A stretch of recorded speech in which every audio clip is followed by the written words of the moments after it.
Well, thank you both for coming on. This is my first time with two guests in the studio, so this is super fun. Oh, sweet. Making Groundbreaking. Groundbreaking. Yeah.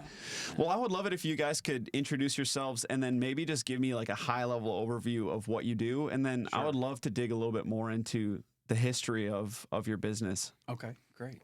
Well, I'm Scott Mullins, own and operate Mullins Outdoor Living. Been in the business. We typically we're focused on our pool business. So been doing that 31 years. So started in business as Mullins in 2019, and we just been growing our business organically, kind of, over time. And Kyle's been helping me since he was a little guy, so. Kind of move that over. We're just gonna bring it a little closer between you two. Yeah, there we go. So I'm Kyle. I'm the lead pool tech. Basically, I just make sure everybody's stuff's working, and I've been doing that since God. When would you say? But yeah, you probably started at 8, and you're what 20 what? 25. Yeah. So quite a while. So quite a while. So you were born into this work. Pretty much. You didn't choose the pool business. The pool business chose you. It chose me. Yeah. That's how it goes. So the pool business. So the pool is that. What I mean, you build pools, you maintain pools, you do all of that. What are kind of your main services? I see in your logo, it looks like you probably offer other services in backyard living. Yeah. So we don't build pools yet. Okay. Not there yet. And what would you say our plan is on getting into building? I would say that's probably going to be more. I'm not big into the idea of doing pool construction full blown. We do remodel work, so we do a lot of that, which we love. And I would say maybe when Kyle's running the business, there's a better chance that there'll be Mullins pools sitting in backyards all over green country. So, well, we'll see. But other than that, the remodels and some, just working on equipment and some landscaping here and there, and we've pretty much got our fingers in all the pies except building pools. We just not there yet. So big ones are service work. So we do weekly service. So we maintain and pools and things like that. So we have quite a few customers there, and we're actually growing that side of the business right at the moment, focused on that. So like routine pool maintenance is that side that you're working on right now? Cleaning, so like cleaning, cleaning, and then repair work as needed for our existing clients, and then obviously we also do a lot of repair work outside our client base. And then we also offer. We're linked with two of the major manufacturers in pool equipment, Hayward and Pentair, and Hayward more so. We do warranty work for them, for both of those companies, but Hayward is definitely our bigger focus because we've been with them for about 6 years now. So, but we're the largest partner in the region for Hayward, and so we meet a lot of new clients through that process as well. What does your split look like? Residential, commercial pools? Is it mostly residential, or you do almost like apartment 100%? Pools? We've taken care of commercial pools in the past, but that's not something that we currently have in our portfolio. Yeah, I mean, at least the apartments I've been at, it seems like they have someone, at least maybe they don't know as much as you, but they seems like they have their grounds maintenance guys usually have their inside guy. Yeah. So they usually take care of that stuff in house, and like you said, sometimes that's a good thing. Sometimes it's probably cheaper for them, but sometimes more expensive in the equipment you have to replace in the long term. Right. So, but we've taken care of a couple of commercial accounts, and It's a lot. It's really kind of difficult to cut your teeth in commercial business, because it's just there's a lot that goes into it. There's a lot that goes into it, and a lot more moving parts than, say, your average residential pool. So, some guys love it. That, not always been our favorite. Yeah. No, that makes sense. When it comes to like the people's pools, right? What are the main things that you're doing on the routine maintenance? Like, what does that look like? What are people? Because I'm sure a lot of people try to maintain their own pools, and I know it's a lot of work because I've watched people who I know try and do it. Sure. And it's a lot. It's quite a bit. But for you, right? Yeah. There's quite a bit that goes into it, and it depends on what the average customer's equipment setup looks like. And here it seems, at least from some of the other people I've talked to, there's a pretty wide variety of what is being installed here. It's pretty diverse. We've got multiple builders that use different equipment manufacturers, and even then, a lot of the guys who are using the same equipment as everybody else are installing different products, I guess, like different manufacturing products. Well, not even that. Like they will all use the same brand, but they'll use different products. You know, and so it makes it fun to sort of even like diagnose something over the phone or something like that. Most homeowners don't know what's even installed on their pool and stuff like that, and so that makes things difficult. But just even sand filters versus cartridge filters. Yeah. Backwash versus cleaning the filters out. How often would you say we usually clean filters out? Filters? Yeah. Yes, if it's a cartridge filter, we have to manually open them up, and then they have cartridges that you would pull out and then clean and service those every 3 months or so. Depends, heavier debris load in pools during the spring and fall may require a little more attention to those maintenance issues. But yeah, basically every 3 months, along with like salt cell equipment and things like that, we have to wash those and get the minerals off of those every 3 months. So. Right, stuff like that, and then even just the vacuuming of the pools, And then manufacturer to manufacturer, their processes and their requirements for maintaining equipment, you need to understand what that is, and it varies by product category. So there's a lot that goes into it. Yeah, a large portion of it is that we get paid to know the stuff. Yeah. You know? Yeah. Well, I mean, this might be your day to day to you guys, but it's always one of those things where you're like, whatever industry you're in, you're like, surely this is common knowledge, and you're like, well, no, I mean, you're not like, really. Yeah. not people. It's not that people are dumb. It's just that they don't need to know it. Right. Like I mean, this is funny. I think back to growing up, we had like one of those Intex above ground pools, and. Was a blast. It was a circle one. We'd make little whirlpools in it when we were young. My dad built a deck out of 2x4s that we could jump in off of. It was a blast.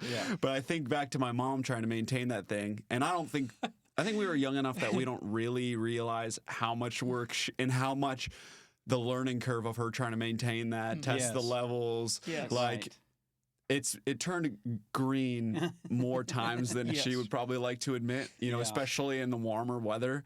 Mm-hmm.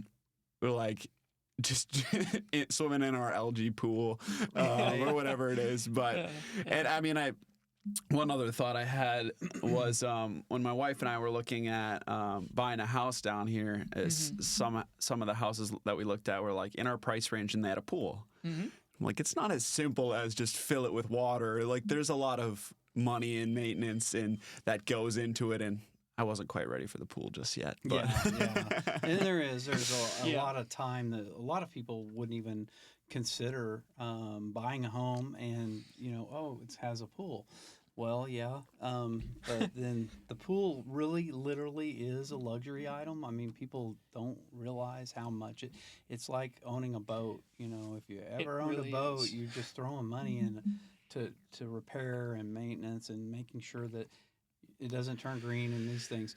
An intake pool, I mean, the equipment that comes with those are, pretty minimal. So turning green really wasn't necessarily, one on your mother so much as the equipment wasn't really adequate Pretty cheap. for the apparatus. For the amount of people swimming in that thing. For the Right. bather load. The exactly. bather load. I mean, So they're not going to consider obviously where the pool is going to end up in the end. Sure. So the climate and all that, it all feeds into, right.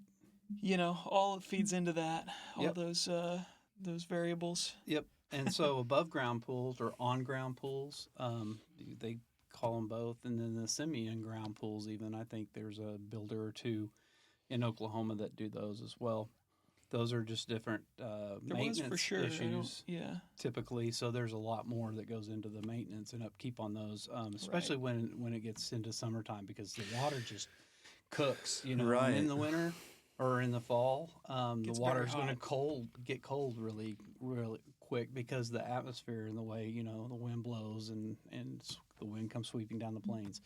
Anything elevated is going to react to that dramatically faster than anything that's insulated in ground because the thermal value of the in-ground surface Will turn into a hot keeps tub it pretty warm. quick.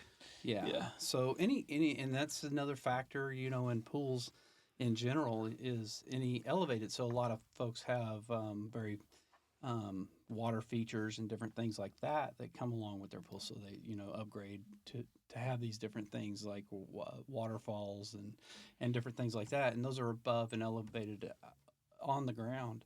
And again, the conditions always, you've got to consider the conditions. If it's elevated, it's going to freeze much quicker than it would if it's got the thermal value of the earth under it, so to speak. So, but anyway, yeah, there's a lot of different things to consider, and I guess I say that just because based on the intake comment, there's just so many different variables there that you wouldn't consider necessarily until Right. you actually live it, So picking out a home with a pool.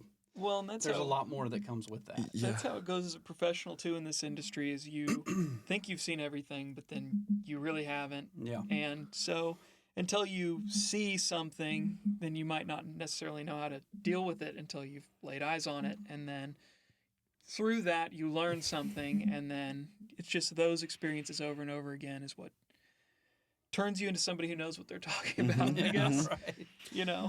Yeah, capable Absolutely. of problem solving the situation is really Totally. what matters more than anything when Right. you have any sort of service provider is Sure. that they're not going to just say, don't know how to do it, tough luck. Right. It's right, that we're going to get here. Well, maybe we haven't done exactly this, but we're going to figure it out. Right. Yes. Exactly. And the pool industry, I mean, overall, as it's evolved, it's always been kind of, I would say the service professionals are typically, the people that just want to get in there and get their hands dirty and they learn as they go. It's, Yep. but it's becoming more, there's certifications and things like that do come into account. So you can only imagine there's just a different level of service companies out there just all over the scale. So There's always a handyman who could do it. there is, And, or at least they feel like they can, Well, they can. And then you get the product that you get. They think they can at least think they can do it. Yeah, yeah, So yeah. there's a bit that comes with, having the experience for over 30 some odd years. That there's a value there that, sometimes people don't consider until actually they have us on site and then they realize, wow, okay, there is a lot more to this, and thank goodness we have somebody that's capable of actually fixing this properly. Because when you buy a new home with a new pool, that's quite an investment, and and then you've got your return on your investment, in selling it one day or something. So there's a great value in having things maintained properly over the years. Well, I mean, how you talked about it as a luxury, like you used the reference of a boat. Right. Well, you're not going to hire Joe Schmo who's never worked on a boat or, doesn't have the experience. You're not going to hire him to come work on your couple $100,000 boat or whatever. I mean, value's different, but you're not going to, Right. you're not going to have, you need to see it as an investment, I guess, is all I'm trying to get at is like, No, yeah. when I was looking at some of the houses, I'm like, the house looks great, but I'm like, that pool looks like it probably hasn't been used in a while. It's been vacant for a while. I mean, what situations and issues do you see when you have a pool that's like hasn't been used for a while? I mean, I would imagine there's probably a lot that. Absolutely, and that's Yeah. it kind of goes hand in hand a lot of times with in the market. If you're selling and you're a potential buyer, you walk into the home, you'll see kind of interior and the exterior and how that's maintained and wearing, and then that typically translates right into the pool as well. So, so proper maintenance and then there's a lot of maintenance that a lot of folks won't consider, not just beyond the pool equipment and infrastructure, but the surfaces of the pool, the areas Right. around it, the mortar work, the concrete. Things fail over time, and Something like a pool, you just got to stay on it. when left abandoned, will fail a lot faster than a home will that's been abandoned. So, you hear this home's got good bones. You hear that expression. I can't think of a time that I've set foot on a property that has had an abandoned pool, 3+ years abandoned, where it's been like necessarily an overwhelmingly great idea to bring it back to life. But we've done it before. Yeah, Claremore. Yeah. With Dale. Yeah. I won't give that his was last crazy. name, but he's a great guy. He actually bought a home and was flipping. So he's an investor by nature, and so he'll buy homes sometimes and he'll flip them. Or at least he did in the past. I'm not sure if he's really active in that market now, but he called me one time with the pool and he said, "Scott, I need you to come over and take a look at this." And I was like, "Okay." I go over and look at this pool and it's like filled in. There's like a wire cage built over the top of it. Some real interesting southern engineering going on.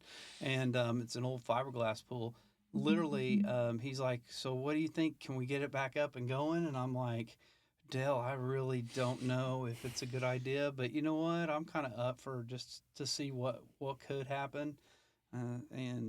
Let's try it, if we get into this thing and before we go to spend too much money, we'll abandon the project and I'll figure out how to get this thing out of the ground and get it hauled off for you, and get this filled back in." But no, we actually revived the pool. It was funny and built a whole new equipment pad, replaced all the equipment. Literally had to figure out how to get solid material out of an 8-foot thick layer of just grass and weeds and shrubs, seedlings and things that are growing in this thing. I mean, it's just So insane. they just try to bury it. Basically, they just left it. And the cover, yes. they had this cage, like I was explaining, kind of like a hog wire cage built over the top of this, like an apparatus, and then had tarps over it. And the tarps had deteriorated. Which they were in the pool right. with all this other gunk and stuff, and it sat for like 20 years. So, yeah, I had a good time with that one. I've since learned that that's what banks do when they repossess a property with a pool. Is that they have a contractor come out and build a wood frame over the pool and cover it in hog wire. It's the cheapest way to do that. But they do it for insurance purposes. Yeah, they don't want the liability of somebody falling in. Yeah. So there you go. Make it someone else's problem. Right. Yes, right. But I'm telling you, this thing was so deteriorated, it literally sat there probably almost the better part of 20 years. And I got it up and running, and it worked and everything. The shell... It was a fiberglass, right? Fiberglass. Yeah. And the shell was kind of ugly for a while because there was a lot of discoloration and stuff. But we treated it, and actually the more we treated it and the longer the water sit in there, the color kind of came back naturally. It was kind of weird. So, but yeah, success story. So what I'm hearing is you guys want all of the abandoned pool never work. again, never again. Now this, like I said, this was just kind of a pet project of mine. I do this sometimes. Kyle gets irritated at me because I'll take on some funky little project because I just want to see. I'm that guy. I'm like, why can't we? And it's funny because what we liked to say in the past was that this is the work that you do. This is you paying your dues whenever you're first coming up. This is you paying your dues. Right. You're taking over the pools that are just almost past the point of saving, but you do it. Yep. You save it, and then usually, you get an account out of that. But sometimes nothing else. You got an experience and memories. Exactly. And pretty solid testimonial. You get paid at the end of the day. So, absolutely. So you at least get paid for your work, but it's almost not worth it sometimes. No, but the experience. But then it's funny because we have something to talk about on our podcast. Right, and that's where I was going with this was where that used to be known as paying your dues and it's grunt work. Yeah. It used to be known as that, but some people cut their teeth in the social media game, reviving these pools that are completely just dilapidated. And then, they'll make a video out of it and probably make more than they would have if they didn't take the job. Yeah, I have seen that. So I've seen some of those. Which is nuts. Yeah, that's nuts. So it's kind of like some people want that. It's kind of I've seen that actually on the lawn care side of things too. Right. I don't know if you've seen those guys. Right, exactly. Do abandoned lots or elderly who just can't maintain their yard and say, hey, can I do this for free? I use it for my social media, which which is so interesting because it's like since you started this to, younger generation where it's like totally different as for marketing. I still think, which is why I'm doing this. Right. I think the bones of it, are community and I think the social media side of things, it can't lose touch of that personal nature, which is shaking hands, meeting people, building a relationship, especially me moving from out of state, getting here, I've been told by many people, they're like, hey, it's not that people don't like people who move from other states, but people love locals. People love people who have been here. People have their connections and all that, which I respect. That's great. Yeah. But if I just did social media and I didn't go out and meet people, it's kind of put your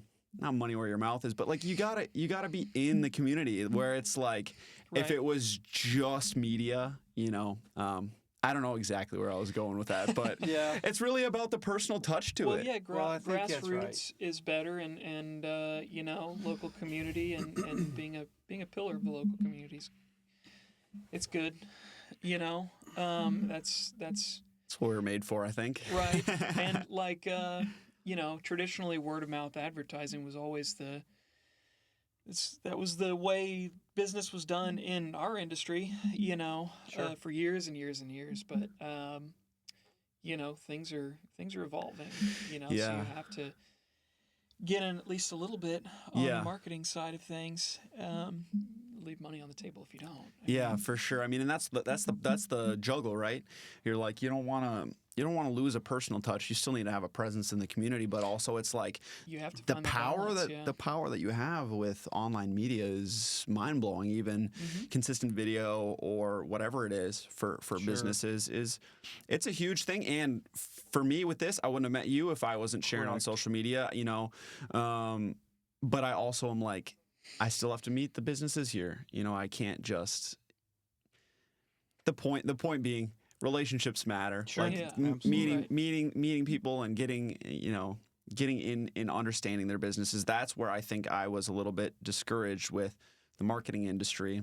Yeah. As I was getting into it, I saw a lot of guys, young guys, making stupid money, like quick money, selling, whether it's AI or it's different marketing packages, massive email lists, finding all these businesses and selling them packages of stuff they don't need. I can't do that.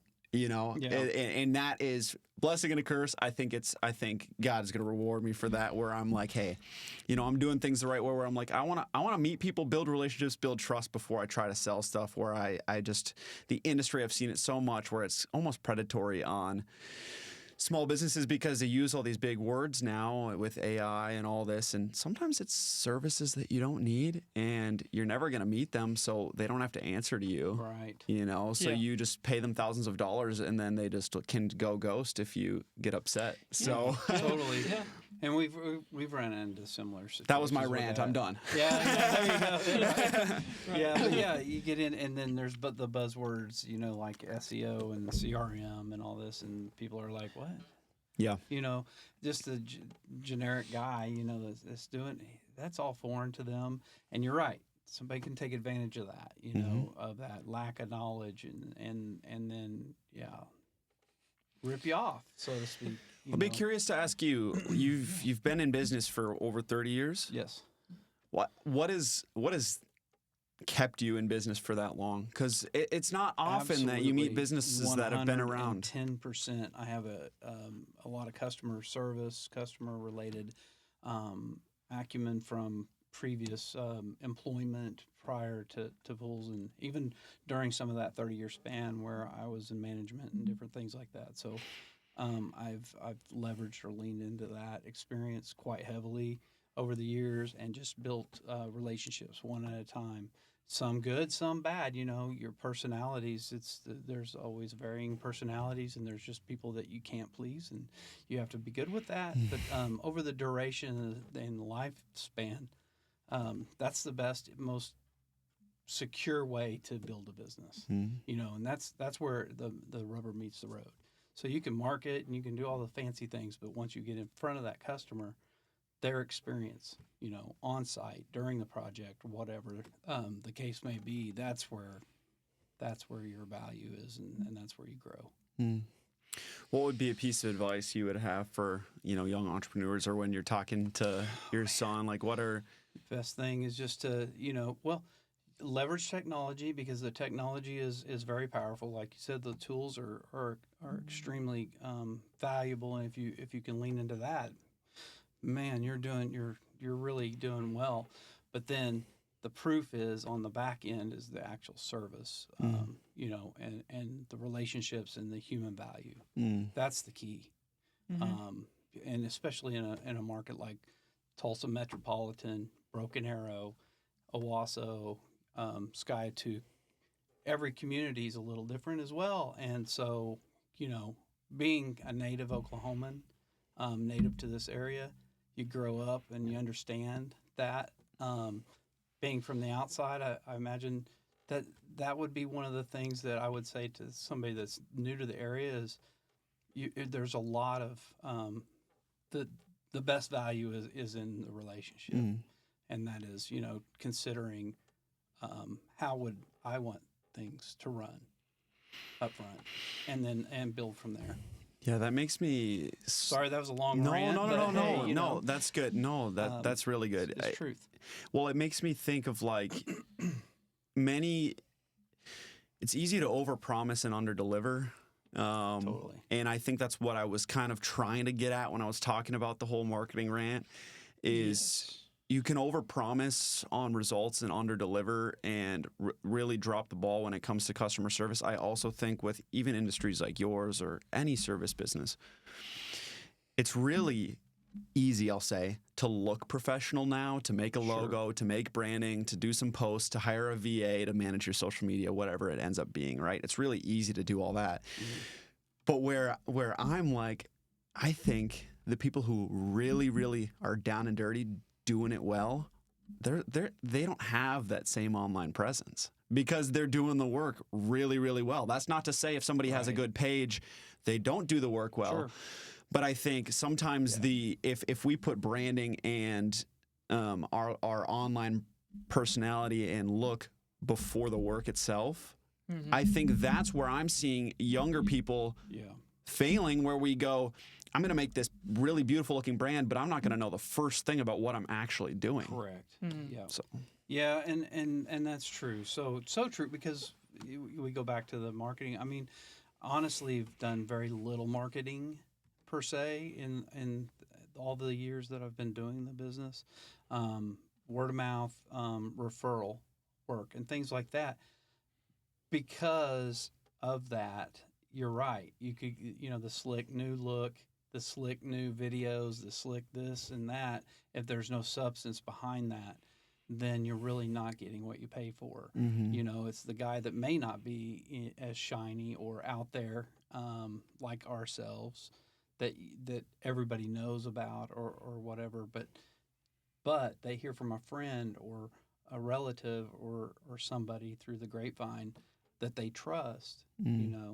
Hey, Mullins, call Mullins. Trust me, Mullins will do you right. So yeah, shiny is not always the gold. The gold is in building those relationships. Right, and I think that through a word of mouth referral, you tend to find that the relationship is already better out of the gate. The working relationship's already better out of the gate because they heard from someone that they trust that you know your stuff, and so they will let you do your work without questioning. And then if your work speaks for itself, then it's just all around. And there's almost like a little really bit more good. like already like there's more grace there too, Right. where it's like, hey, Exactly. and that's something I'm sure you guys experience, and I did with, window cleaning was just, or the windows clean or not, but I mean, we Right. dealt with so much with customers where it's like, if you would just like give me a second to make the situation right, we could all be fine. Yeah. But you don't want this to be happy, Yeah. That's where I found like if I had a referral from someone, they already were like, hey, we kind of trust you more. Right. Like we heard from Exactly. somebody we trust. So if there was a situation where maybe for us it was just like a streak on a window or whatever, Sure. well, they would call us and say, hey, these windows were dirty. Oh, sorry, our tech missed that. We'll come back and fix it. Yeah. And that's what I'm like. That's how it should be. That's the Right. client service provider relationship you want. Yes. Right, and then because it came on a referral, you have a little bit more pressure to perform on Right. your side, and it can make somebody take more pride in their work, because then it ties relationships to work and maintaining those relationships. Yeah. Yeah, I So would agree with it that. really goes both ways. And so for a guy who's starting out, that's why referrals are the way to go. But then, later on you start to want to do things to bring in some more business, and that's where the technology comes in. Yeah, and even further on that Word of mouth point referrals. is the guy that's doing the fun and exciting social media thing or whatever. Yeah, they're going to get a lot of attention. Yeah, they may get a lot of business up front. Yeah, they may not be able to retain the business. But then again, they may just be growing the business to sell it in the first place. 'Cause it's about money, and transactions and things like that. So there's that side. And that's where it's tricky too with like social media is sometimes you just don't know until you meet the person. But I mean, that's something I do like about I use the lawn care example. There's a guy that I see all the time who his biggest marketing piece is that he'll do like free. He'll do a horribly like maintained yard, just disgusting. Yes. And then he'll make it look all nice. I mean that that was an act of service in that sense. Sure. And then he Community, uses that. Yeah. It's not just flashy marketing and then. But I mean, I totally get what you're saying. Totally, It's hard to know sometimes too when Yeah. you see marketing. You're like, should I trust them? Should I not? Right. That's why I'm way more likely to hire someone off of a referral too. That's why I think it's Sure. natural for me to go, hey, do you know someone who does this before I go, at least personally, before I go search for a company online. But that's just how I kind of. Yeah, I've seen the lawn mowing guy, by the way. Yeah. And that is awesome. I'm like, okay, I like that. Scrolling through my feed and I see something like that, and then I'm like, oh, cool. I want to see more of what. It's just good stuff. I mean, Except when he you doesn't don't show the see end, and I have acts to of go watch service the like YouTube that. video. You just don't I've seen that too, yeah. The random acts of service, you just don't see that as much, Yeah. So it's pretty awesome to see that there are people doing that, and And then you've got to know that there's plenty of other people that probably don't do the app, or They don't show it. Yeah, they don't show it. They just do it. Yeah, and many people, and I think it's, no one can judge their heart behind it really, Right. but I mean, I think that it's commendable to do it in private too, but like that's where sometimes I think where it's like, hey, it's kind of cool, with what I'm doing. I'm like, Sure. and some of the people I've talked to, I'm like, hey, you're not going to give yourself props for that, but like that's incredible that you do that in the community, right? And like that's really what the whole goal of this is like, how can we give people a place where the true pillars to the Broken Arrow business community, Right. like, aren't always the people who have exorbitant amounts of money to throw at marketing or sponsor all of the chamber events or sponsor all of the city things. And like, how can we make it, where it's like, hey, how can we connect more business? I just had like the most fulfilling conversation the other day, just off of starting the podcast a month ago. Woman had seen a nonprofit who came on the podcast and said, hey, I didn't know they had this need. We were able to give them a nice donation. Right. I'm like, that's incredible. That's the connection that I want to be able to provide. I want to pivot from that back to you guys. Yep. What are ways that, obviously besides hiring your services, but like who are people who are good connections for you, and like what are ways that the Broken Arrow community can support what you're doing, as a longtime business in the community? Well, and the acts of service and things of that nature are things that we do participate in, but we don't advertise. But I would say give back from the community. Honestly, Broken Arrow's just always been really good to us. Yeah. So I don't know, just continue to give us an opportunity to serve them and enjoy meeting new people. There's a lot of movement in Broken Arrow as well, and Tulsa and all the communities around us. Folks like yourself that have just moved in and are new to the area. So I would, we would love to help them out and begin building that Oklahoma relationship. We want to show our hospitality by the way we do our business. Mm. Mm-hmm. Yeah, I can think of a couple of times when we did some work that was probably, in the grand scheme of things, not that worth it to us. Yeah. But, we did it for, there's been a couple of times where maybe somebody's on a fixed income or, struggling to keep up with the cost of owning a pool, and you just cut them a break, especially if you have a good working relationship with them, then you cut them a break and you take care of it, whether it's worth it to you or not. Yep. Yeah, might not make the most financial sense, but in a people to people. Right, exactly. And I think that's probably the way the company's evolved over time. Anyway, is that I'm pretty good about doing that. I'm kind of got a soft heart, even though I have a rough exterior shell, so to speak. So, yeah, I'll kind of get us into some things like that we just do it because it's the right thing to do, and that's what I want, him to understand and build based on that and that experience. So, Right.